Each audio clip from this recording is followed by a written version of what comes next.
Hello मेरे प्यारे साथियों, आप लोगों का एक बार फिर से हमारे इस चैनल पर स्वागत है। पिछले वीडियो में हम लोगों ने फरवरी की क्रांति के बाद रूस की आंतरिक स्थितियों और लेनिन की अप्रैल थीसिस को समझा था। आज हम लोग मूल रूप से अक्टूबर 1917 में हुई क्रांति पर चर्चा करेंगे, जिसके बाद हमें इसके कारणों, प्रसार और तात्कालिक परिणामों के बारे में जानकारियां मिलेंगी। तो फिर देर किस बात की, आइए शुरू करते हैं। सबसे पहले इसके कारणों को समझने का प्रयास करें। यह रूसी क्रांति का वही हिस्सा है जिसके बाद रूस की शासन प्रणाली पर समाजवादियों का अधिकार हो गया था। वक्त के साथ अंतरिम सरकार और बोल्शेविकों के मध्य तकरार बढ़ती चली गई। लेनिन, जो कि एक उच्च कोटि के विद्वान थे, उनको लगा कि कहीं न कहीं अंतरिम सरकार तानाशाही की नीति की ओर अग्रसर हो रही है, क्योंकि पिछले वीडियो में हम लोगों ने जाना था कि अंतरिम सरकार में सैनिक अधिकारियों, भूस्वामियों और उद्योगपतियों के रूप में पूंजीपति और प्रभावशाली व्यक्तियों का वर्चस्व स्थापित हो गया था।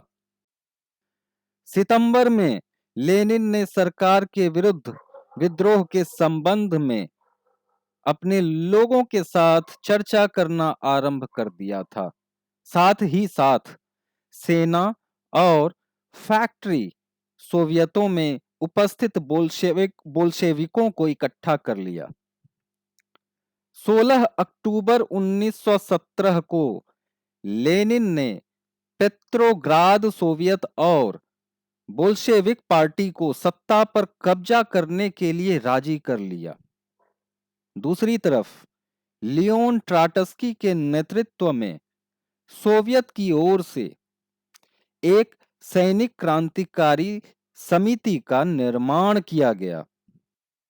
विशेष बात यह थी कि क्रांति के शुरू किए जाने वाले दिन की जानकारी को अभी तक सार्वजनिक नहीं किया गया था।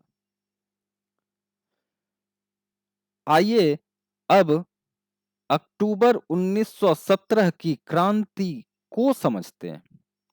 24 अक्टूबर को यह विद्रोह आरंभ हो गया।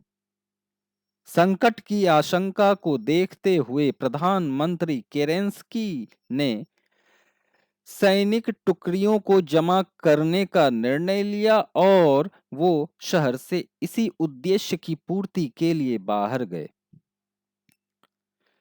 ताकि शहर के बाहर उपस्थित सैनिकों को एक जगह इकट्ठा किया जा सके। 25 अक्टूबर की सुबह सरकार के वफादार सैनिकों ने 3 प्रमुख कार्य कर दिए। पहला जो कार्य उन्होंने किया वो था, बोल्शेविक अखबारों के 2 कार्यालयों को इन्होंने घेर लिया। टेलीफोन और टेलीग्राफ के कार्यालय को सरकार की तरफ से अपने कब्जे में ले लिया।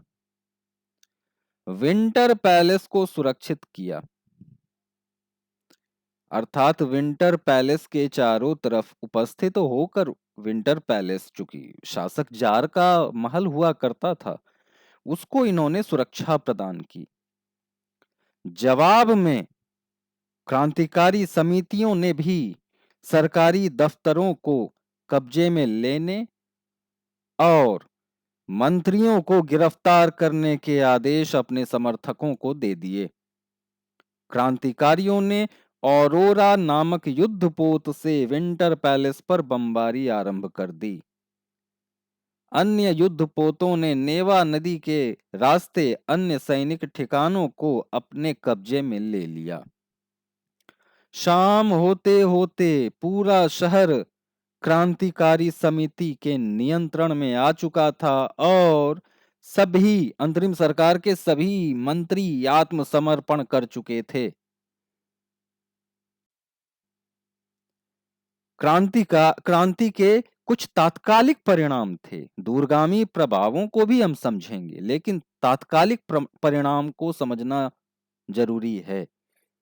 पेट्रोग्राद में अखिल रूसी सोवियत कांग्रेस की एक बैठक उसी शाम हुई जिसमें बोल्शेविकों की कार्यवाही को बहुमत के साथ समर्थन मिला।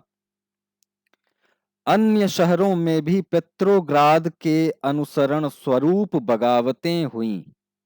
हर जगह जहां भी बगावतें हुई वहां पर दोनों पक्षों की ओर से जमकर गोलीबारी हुई। दिसंबर तक मॉस्को और पेट्रोग्राद सहित आसपास के इलाकों पर बोल्शेविकों के रूप में समाजवादियों का नियंत्रण स्थापित हो गया। यह कहीं न कहीं समाजवादियों की एक बहुत बड़ी उपलब्धि थी। आज के वीडियो में बस इतना ही। अगर आप लोगों को यह वीडियो पसंद आया तो चैनल को सब्सक्राइब करना ना भूलें। अगले अध्याय में हर बार की तरह हम लोग कुछ नया सीखने का प्रयास करेंगे, कुछ नई बातों पर चर्चा करेंगे, कुछ नई बातों को जानेंगे। तब तक के लिए धन्यवाद।